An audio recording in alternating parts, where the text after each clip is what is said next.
একদিন আর কোনো দুঃখই পাব না। সন্ধেবেলা বাড়ি ফিরে এসে দামি ইজি চেয়ারের ভেতরে নিজেকে সঁপে দিয়ে বেয়ারার হাতে ঠান্ডা জল খাবো।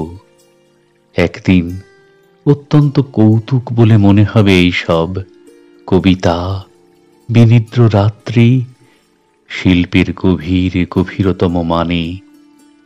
যেমন এখন 20 বছরের প্রেম বহুদিন পরে ফিরে এসে চুলের ভিতরে হাত রাখলেও শুধুমাত্র মমতা ঘনায়, কোনো উত্তেজনা নয়, শিহরণ নয়। সেই রকম সহজ আঙুলে একদিন প্রিয় কবিতার বই খুলে পড়ব। একদিন আর কোনো দুঃখই পাব না। অন্ধকারে একটি সবুজ পাতা ঝরে গিয়েছিল বলে।